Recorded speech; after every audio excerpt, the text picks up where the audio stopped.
So there may be a question. Yes, I try to remember. Wait. Yes. The question was, you mentioned ego and self.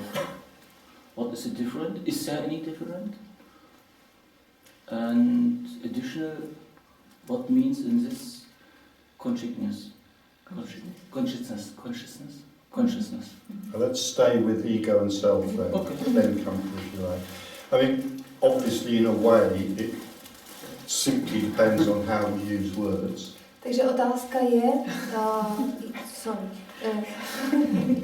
jaký je rozdíl mezi egem a self. Já to self překládám jako já, jo, nebo... So obviously, in a way, it depends on how we use words. Different people use them in different ways, so it becomes very confusing when we, philosophically, we read different people and mean different things by these terms. Používání jazyka různí lidé míní pod tím pojmem, mohou mínit různé věci. I ve filozofických systémech se ty pojmy mohou používat různě. Let's take the term self to start with. Takže začneme se s pojmem self, já. The problem with the term self, selfish and selfless. Problém s pojmem self, nebo já, u nás se to používá jako to selfish ve smyslu ješitný, anebo sobecký. A selfless, jako nesobecký, nebo bez... Is that in English, and I suspect in certain other languages as well. Asi je to v jiných jazycích také tak, že to self ve smyslu přílišné přítomnosti té osoby, anebo nepřítomnosti toho self. The term, particularly the term selfless, can refer to two completely different things which then become confused. Obzvláště ten pojem nesobecký, nebo může být zavádějící, protože může vést k dvěma různým věcem. So selfless meaning without a self. Může ve významu znamenat nepřítomnost já. That which all mystics have said throughout time, pretending there is such a thing, is the reality that there is no self in here, there is no person in here. A je to nepřítomnost já v tom smyslu, jak o tom mluvili mystikové skrze dlouhé věky, že je to nepřítomnost osoby v osobě, nebo nepřítomnost osoby. So that is selfless, it's without a self. This is selfless, it's without a self. This is selfless, it's without a self. Je to jakoby osoba bez osoby, bez toho já, bez toho self. It's the seeing of that we may call awakening and liberation, the seeing that this is empty. Může to být použito tady v tomto významu, kdy je nahlédnuto, že ta osoba je vlastně prázdná. Now, a to pak jakoby nazýváme tu zkušeností osvobození nebo probuzení nebo osvobození. Now we have another meaning of selfless. Můžeme mít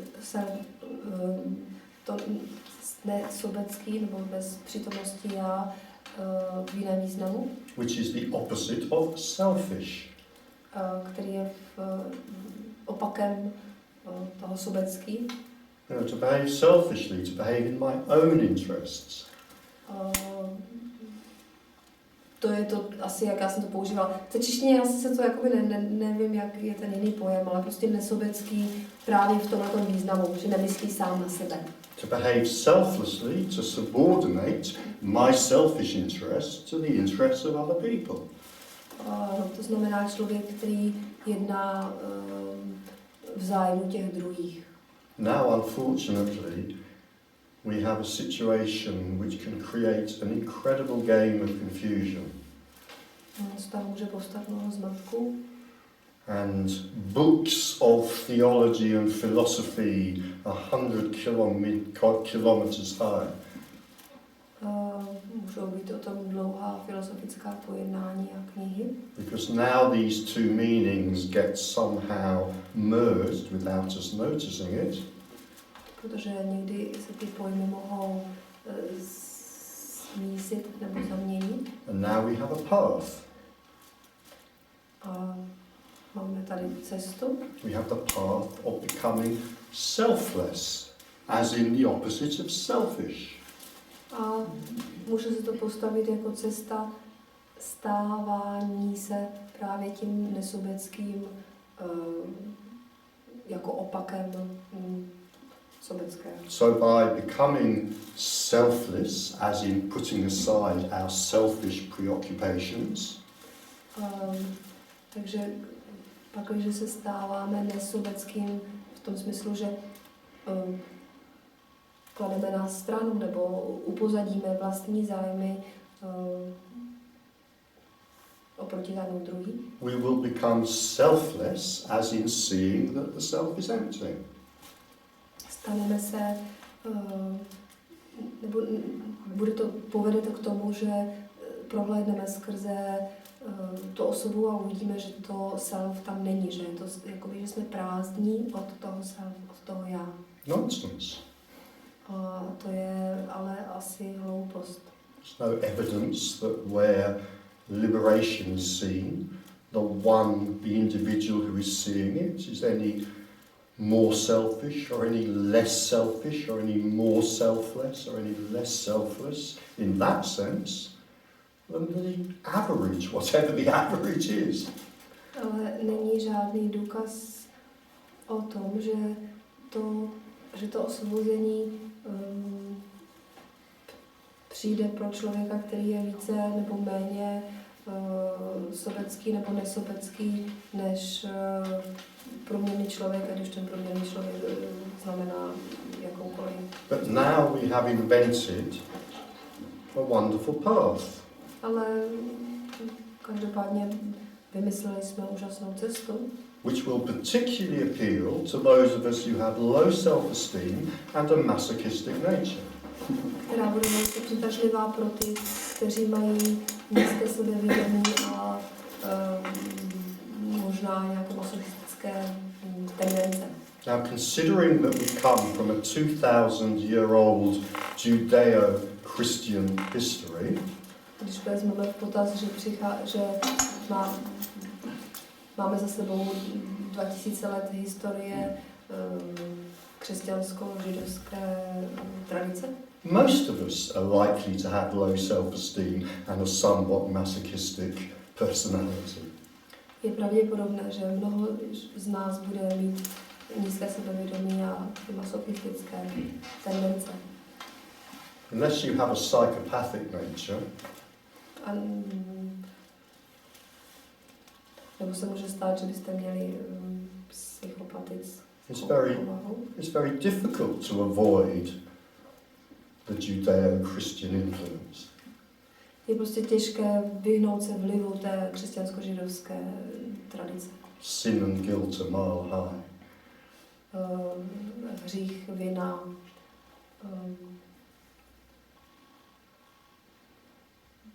mají velký vliv. Original sin.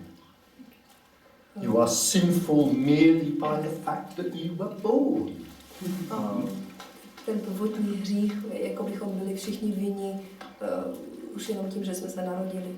You were sinful as a little tiny baby, 30 seconds old. You were already sinful. Už jsme hříšní, když jsme úplně malinkatí a narodili jsme se před 30 sekundami, tak už jsme hříšní. So the path of selflessness, as in not being selfish, can be very attractive.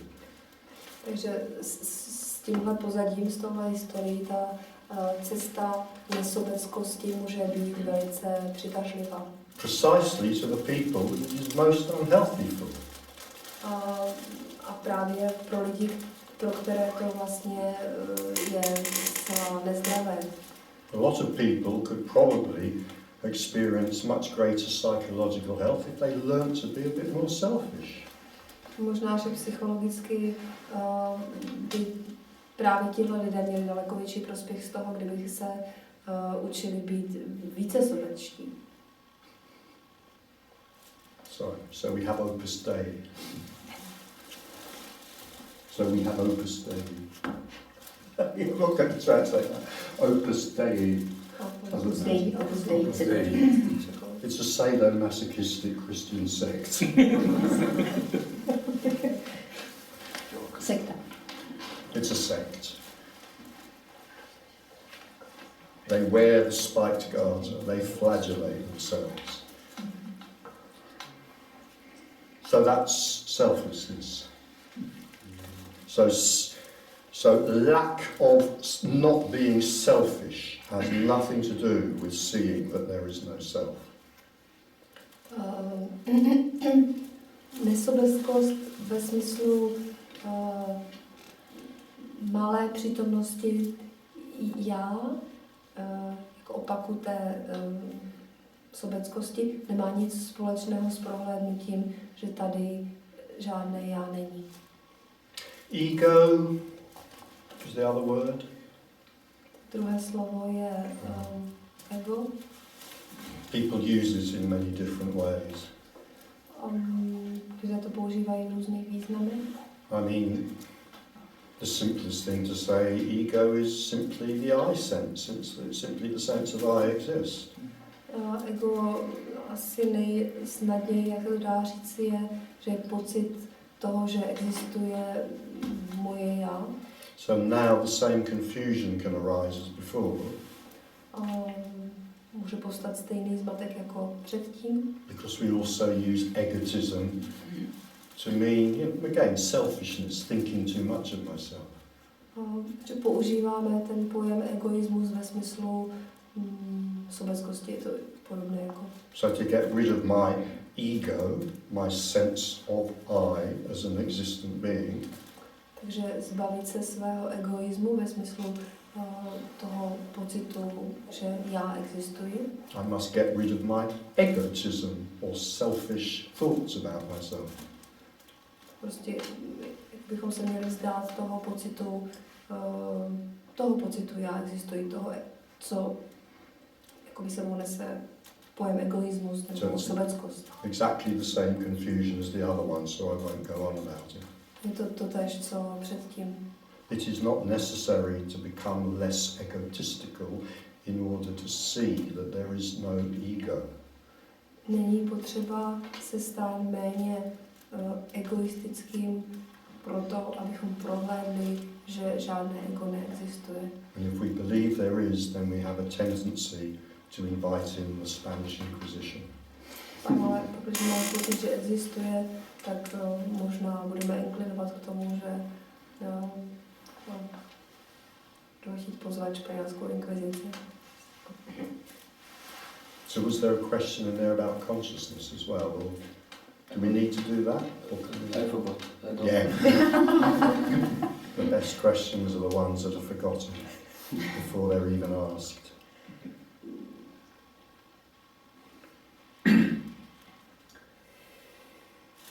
I have a little question. It's not really a question, but maybe I'm wondering, again, something you could comment on. Because you keep using the word mystic. Can you talk maybe a little bit about the mystical experience and how it's different from liberation? Because it seems to me that a lot of people, when they say, I want to be enlightened or I want to be liberated, what they mean is, I want the mystical experience. Yes. But the mystical experience has nothing to do with liberation, right? Yes. So you've answered your own question, but we'll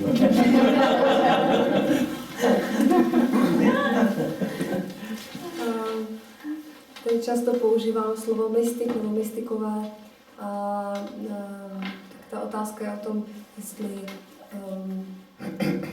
slovo nebo jestli mystická zkušenost má něco společného s osvobozením nebo probuzením, protože když lidé hovoří o tom, že by chtěli dosáhnout osvícení, tak jakoby používají to, že by, nebo tak říkají, že by vlastně chtěli tu mystickou zkušenost. Asi často. A jestli to s tím má něco společného nebo ne. So when I use the word mystic, I'm very clear what I mean by that. Když já používám slovo mystik, myslím tím zřetelně toto. A mystic is someone who really only knows two things. Mystik je někdo, kdo zná dvě věci. Firstly, they know that this is an arising of unconditional love. Nebo kdo ví dvě věci. Za prvé ví, že toto, co povstává, je nepodmíněná láska. And the other thing they know is that they don't know anything else. A ta druhá věc, kterou vědí, je, že nic jiného neví. So they know very little else. Nebo ví jen málo.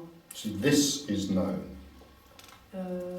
Takže je známé toto. It's known that this is apparently happening. Víme, že toto se zdánlivě děje. And it's known that this is an arising of unconditional love. Víme, že to povstávání je povstávání nepodmíněné lásky. And it's known that nothing else is knowable. A víme, že nic jiného se vědět nedá. Everything else is unknowable. Všechno ostatní je neznámé. Everything else is speculation. Všechno ostatní je spekulace. So awakening and liberation are like a dive off a cliff into an enormous chasm of not knowing. Takže osvobození a probuzení je jako vrhnout se z útesu do obrovského prostoru neznáma. Does Prague Old Square exist when you're not looking at it? I don't know. Existuje nějaký most v Praze, když zatímco my tady sedíme, nevím. Does your home exist now you're not in it? I don't know. Existuje tvůj dům, zatímco tady my sedíme, No, nevím. I take a bet that it will appear when you get the train back to it. Vsadím se, že se objeví, když dojedeš vlakem. Did yesterday happen? I don't know. Stal se včerejšek, nevím. I don't know, and neither does anybody else. Nevím a neví to ani nikdo jiný. This whole thing is an appearance in and because of consciousness. Všechno to povstává a jeví se to ve vědomí. Is there anything real out there, outside consciousness? And if there is, what is its nature? I don't know. Neither does anyone else. Se něco povstává něco jiného mimo vědomí někde jinde, nevím. A neví to ani nikdo jiný. We talk about having visions sometimes. Někdy hovoříme o vizích. Sometimes people do things to deliberately give rise to visions. Někdy lidé se snaží ty vize vyvolat. We take certain drugs. Berou drogy. We do certain shamanic practices maybe. Možná dělají nějaké šamanské rituály. But it's all vision. Všechno je to jenom This is a vision. Je to vize. This is no less a vision because you haven't taken mescaline today. Tohle není o nic menší vize, jenom protože jsme si nevzali drogu. There is just the appearance of what arises in consciousness. That's all there ever is. Je to prostě to, co povstává ve vědomí. And any assumption we make about the reality of that is simply a convenience. Jakékoliv předpoklady, které bychom o tom dělali, je prostě jenom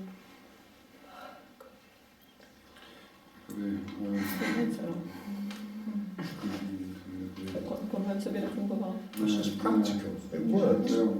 Pohodlný, jo, je to prostě... Prostě tak to děláme.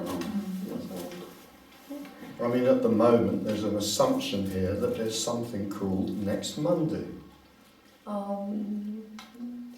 Já si mohu myslet, že existuje něco takového jako příští pondělí. There's an assumption that there's something called Prague Airport.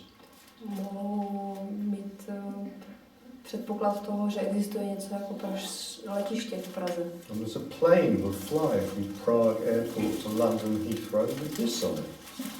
Že z Prahy do Londýna poletí letadlo a já budu v něm. It's a convenient assumption.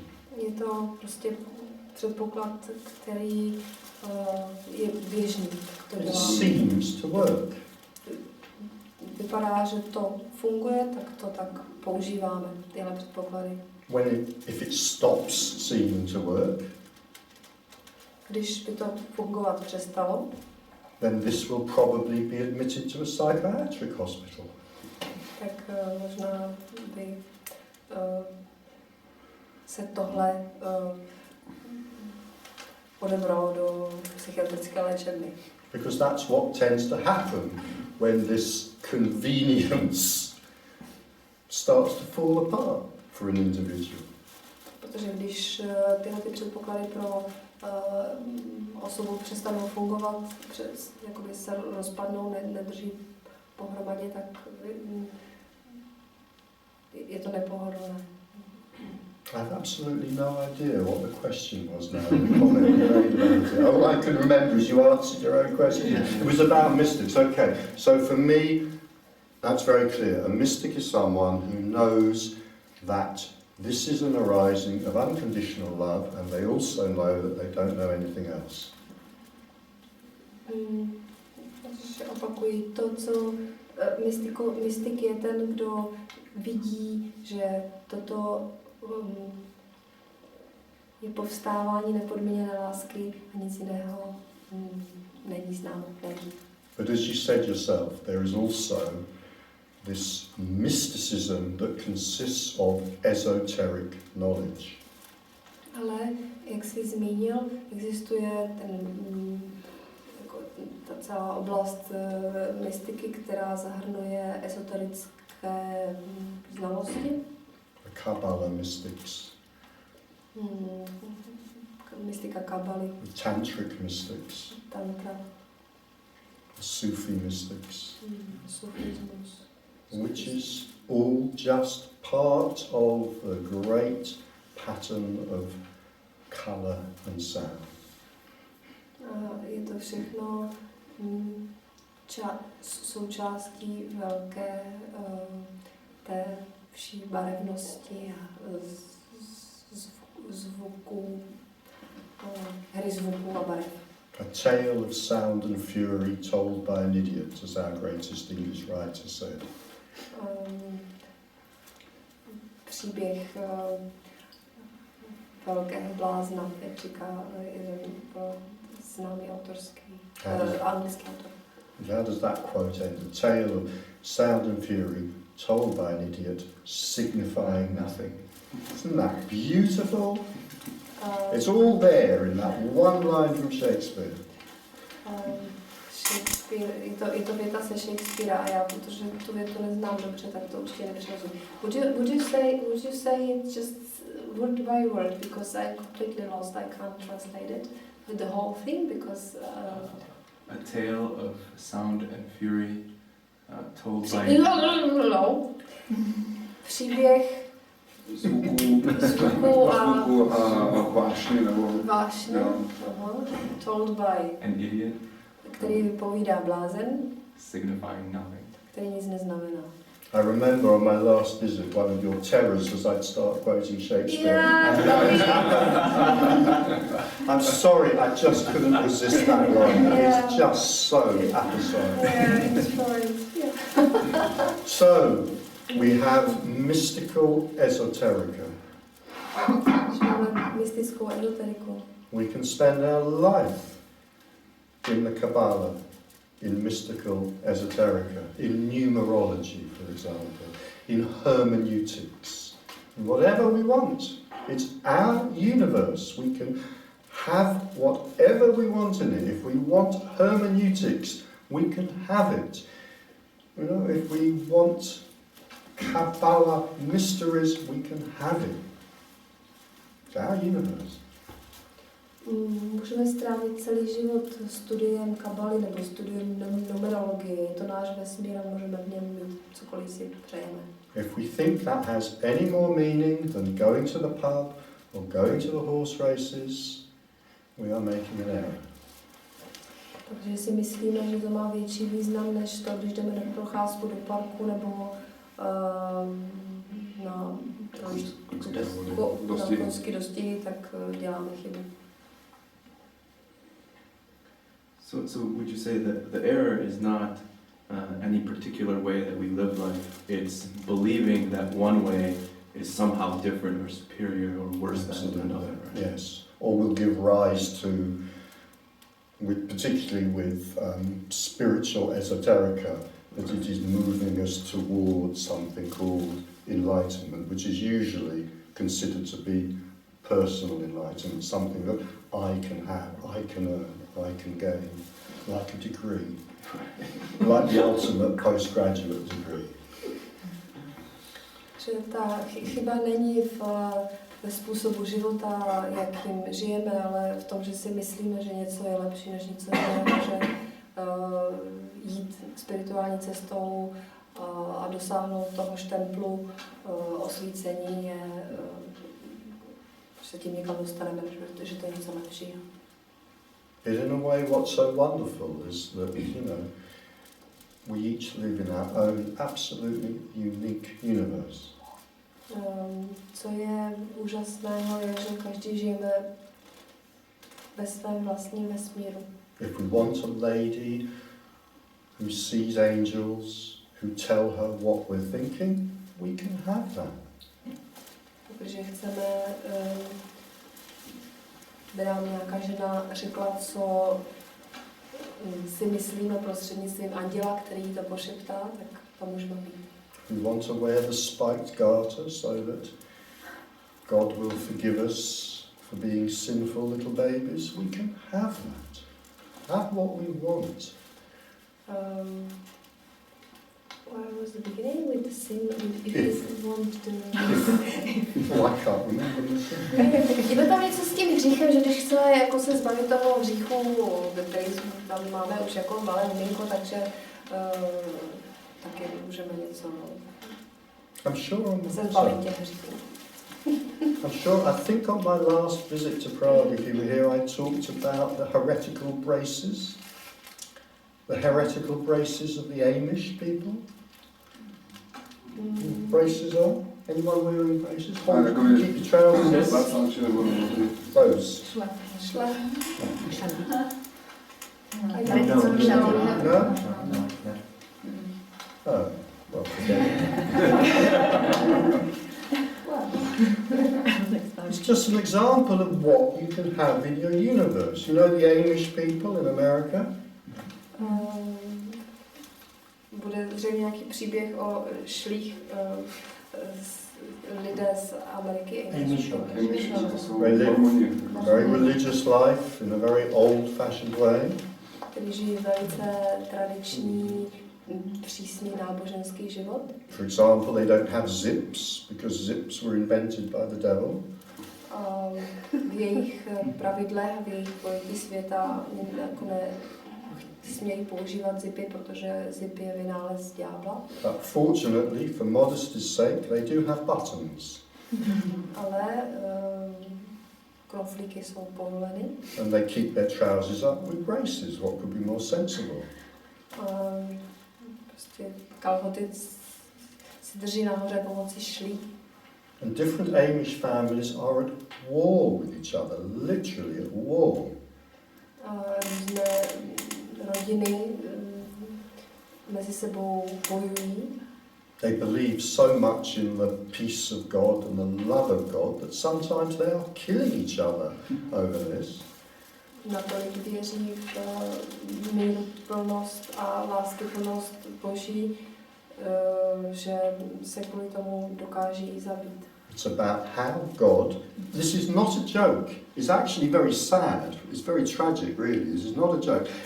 They're at war about how God wants you to wear your braces. Kvůli tomu, jak Bůh chce, abychom nosili šle, tak kvůli tomu měli válku. Does God want you to wear them like that, not crossed at all? Jestli mají ty šle být překřížené nebo narovno. Does God want you to wear them crossed at the back? Překřížené vzadu. Crossed at the front? A překřížené vepředu. Crossed at the front and the back? Překřížené vepředu i vzadu. I mean, it is both. I mean, it is genuinely both as comic as anything could possibly get and as tragic as anything could possibly get. It really is a tragicomedy. Je to tragikomedie, je to současně tragické i komické. People are being thrown out of their communities. Lidé byli kvůli tomu vylučováni z komunity. Families are being split up Rodiny se rozdělovaly. over how God wants you to wear your braces. This, I have not made this up. To jsem si nevymyslel, to se skutečně stalo. I have no memory at all of how this began. How did you get on to the Amish? It doesn't matter, we can't confirm it one way or another. Usually somebody has an iPhone in the room. Oh. Within 20 seconds somebody said, no, you're wrong. It says here on my iPhone, the curse of Google. When you're giving talks, the curse of Google. You cannot get away with anything anymore. All the lies I used to make up, I've had to drop them. Prokletí současné doby v tom dávat řeč nebo přednášku je, že můžete si cokoliv rychle vyhledat na mobilu a vygooglovat si, jak to dopadlo, nebo co to opravdu bylo pravda. Takže to je prokletí současnosti. Seriously, can anyone remember how the Amish came up? You can have what you want in your Yeah, there you go. Yeah. You want war over how you wear your braces, you can have it. Yeah. Doesn't have to be war between Allah and Jehovah. It can be war between different families about how you wear your braces. Ve svém vesmíru můžete mít cokoliv chcete. Freud had this wonderful phrase, the narcissism of small differences. Freud měl tu oblíbenou větu nacismus malých odlišností nebo rozdílů. We hate most those who are closest, most like us, but deviate in a small particular. Nejvíce nenávidíme ty, kteří se od nás liší jen v maličkostech, jen jakoby v drobnostech, kteří jsou velmi podobní nebo stejní a malinko se odlišují.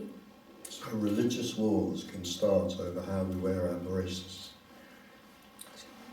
Můžou být náboženské války povstávající z problémů nebo z hádky o to, jak kdo nosí šle.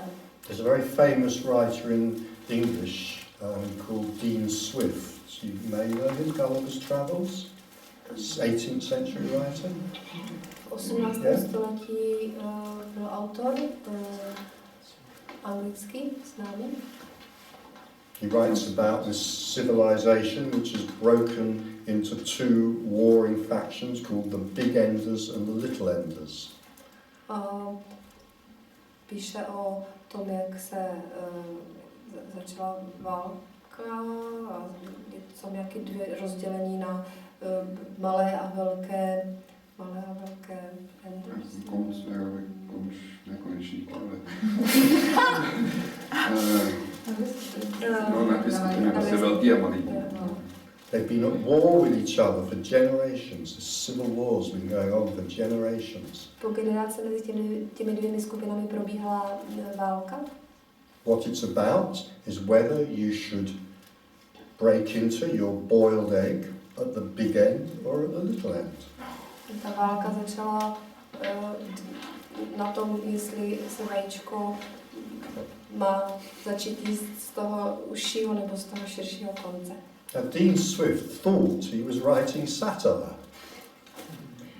Dean Swift si myslel, že píše satiru.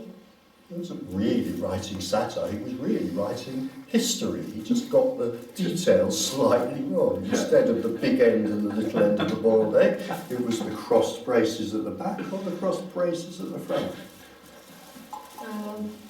Prostě jenom vzal jiné téma než šle, ale v podstatě psal historii.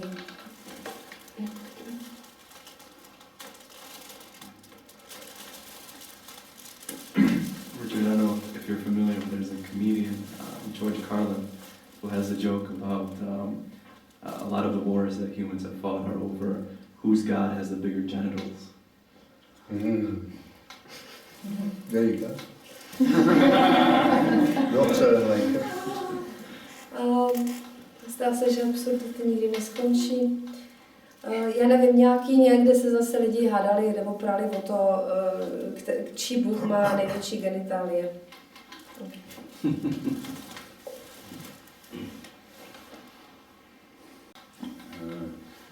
If you could talk a little bit more, just go into a little bit the fourth point, unconditional love. I did teach you. No, but I mean, like like I know it gets very, let's say, blurry. That this way of talking about this is, as I experience it now, by various talkers about it, that this part is like by purpose, or I don't know, like left out, and it's mostly talking about like in a rational, let's say, comprehensive kind of way, you know. And this part is somehow, I can understand, left out because it gives space to a lot of confusion in what is and isn't unconditional love. But at the same time, I think it's like, because the other aspects, let's say, are embodied in this like central aspect for my understanding. So, yeah, I know, talking about it, okay, you don't have... No. I'm not passing over to Lenka to answer the question. Ne, já jsem spíš, ale já se přeložím. But actually you speak Czech quite well yourself. Já jsem jakoby spíš chtěl, aby trošku jakoby promluvil o tom čtvrtým aspektu, který mi říkal o té bezpodmíneční lásce.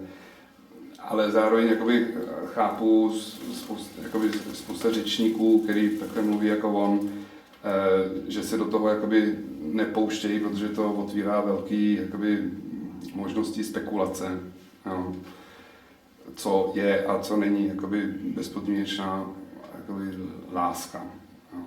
A zároveň jakoby pro mě například je to jakoby důležitý moment, protože si myslím, že ty další aspekty jsou vlastně jakoby uvnitř tohoto centrálního aspektu, jako ty bezpodmíneční lásky.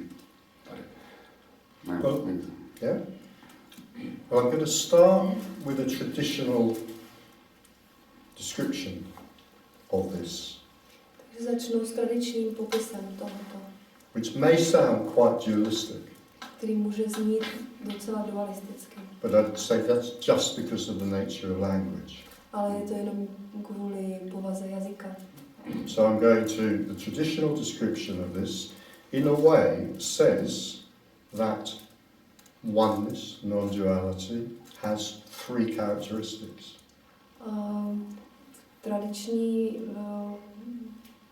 Tradičně se říká, že nedualita, jednota, má 3 aspekty. And the 3 characteristics are Satchit and Anda. 3 aspekty, nebo ta povaha neduality se dá vyjádřit slovy Sat, Chit, Ananda. We could say consciousness, energy, love. A mohli bychom to přeložit jako vědomí, energie a láska. Now I'm going to suggest that 2 of those characteristics are, as I've said before, in the realm of the bleeding obvious. První 2 charakteristiky jsou zřejmé. I'm going to suggest that it's bleeding obvious that a characteristic of this is energy. Je zřejmé, že povaha tohoto je energie. Because without energy, nothing would be happening. Nothing would even be appearing to happen. Bez energie by se nedělo to povstávání, nic by se nedělo. And something is appearing to be happening, so there's energy. Něco se zdá povstávat nebo dít se, takže je energie. Without, Sorry, may I ask, isn't that a concept? oh yes, these are all concepts, of course. That it is energy? Of course, I'm sorry. We have to use language. We use concepts. The only other choice is we sit in silence and eat biscuits, which I'm up for if everybody else is. Of course, that's taken as read. So we're talking concepts. Nevertheless, without a concept, now with a concept, movement. Right? There's movement. Need energy for movement. There's movement, so there's energy, as I say, in a way bleeding obvious. Používáme slova, používáme ten koncept slov, takže dejme tomu, že prostě nazveme to, že se něco děje, něco pohybuje, to, že je to projev energie. And I also suggest that it's bleeding obvious that there is the second characteristic, if you like, the second characteristic of oneness, which is consciousness. A další zřejmou charakteristikou jednoty je vědomí. Because without consciousness, even if there was something happening, it wouldn't be known to be happening. Protože bez vědomí, i kdyby se něco dělo, tak by to nebylo uvědomováno. Takže vědomí je zřejmá charakteristika. But it is known that this is happening. Je to uvědomováno, víme to, nebo je to uvědomováno.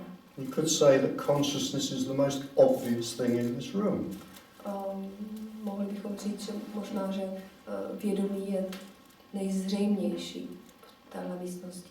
However, when it comes to the third characteristic, Ananda, love, Jakmile se dostaneme k té 3. charakteristice Ananda, k lásce, it's a great deal less obvious, už to tak zřejmé není. particularly to the mind. Obzvláště pro mysl to není tak zřejmé. Because the mind perceives all sorts of things out there that do not look like love. Protože pro mysl v jejím vnímání mnoho věcí, které vnímá se jako láska, nejeví. Let's face it, to the mind, some of them look like the opposite of love. Some of them look quite like hate. Pro mysl některé dění se jeví jako zcela naprostý opak lásky, jako nenávist. So the problem for the mind is that what we're talking about is unconditional love. Že ten pojem nepodmíněná nebo podmínečná láska je pro mysl problém. And the mind cannot understand unconditional love because the mind always lives in conditionality. Pro mysl žije v podmíněnosti, že představit si něco nepodmíněného je pro mysl nemožné. The mind always puts conditions on everything. Mysl všechno vztahuje k něčemu. The mind always divides things up. Mysl věci rozděluje. This and that. To a něco jiného. Me and you. Já a ty. Dark and light. Tma a světlo. Love and hate. Láska a nenávist. Good and evil. Dobré a špatné. So how can the mind possibly understand unconditional love? Jak by mysl mohla rozumět nepodmíněné lásce? Because unconditional love embraces everything. Protože nepodmíněná láska zahrnuje všechno. If unconditional love did not embrace everything, it would not be unconditional. Kdyby láska nezahrnovala všechno, nebyla by nepodmíněná. You only have to exclude one thing from love and you have conditional love instead of unconditional love. Když jste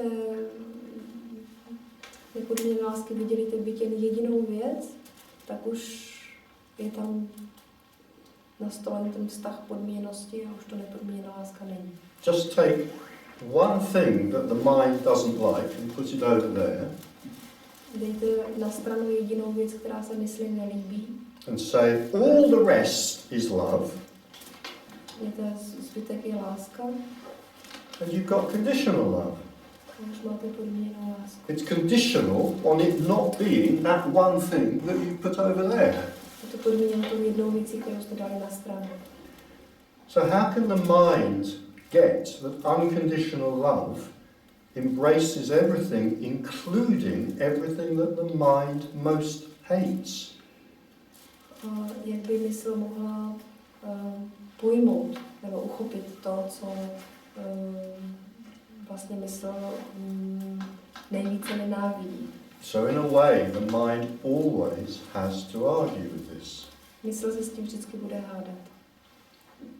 And all that can be said Všechno, by co the se dá individual říct, who's sitting at the front všechno, co se dá říct, is, I'm sorry, it's just seen.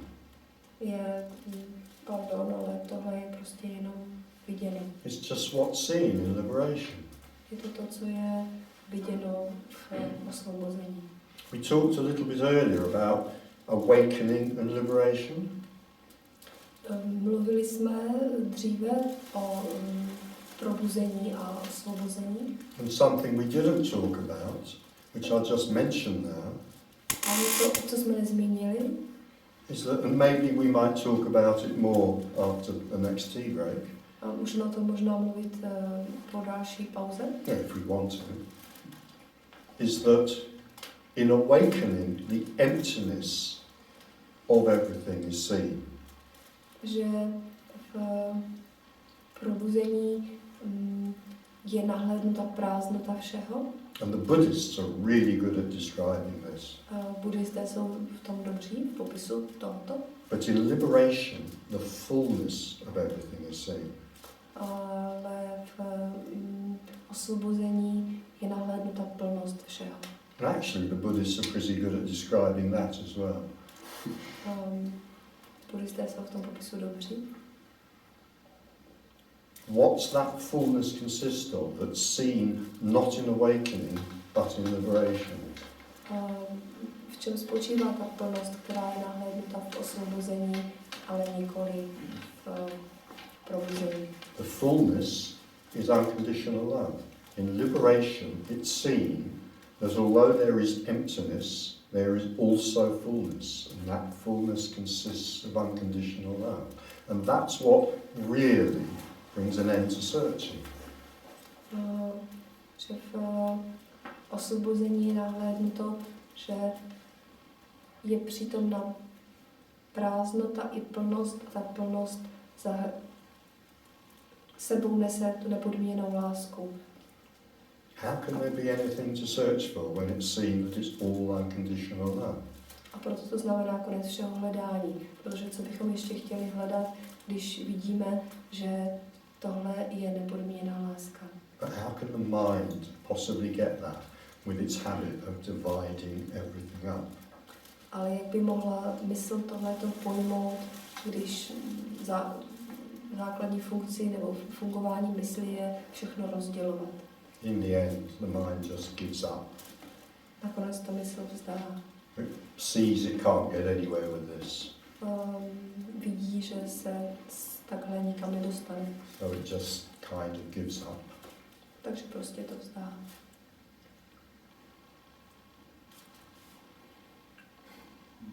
I think it's time for the next break, and if we want to talk more about that, we can later.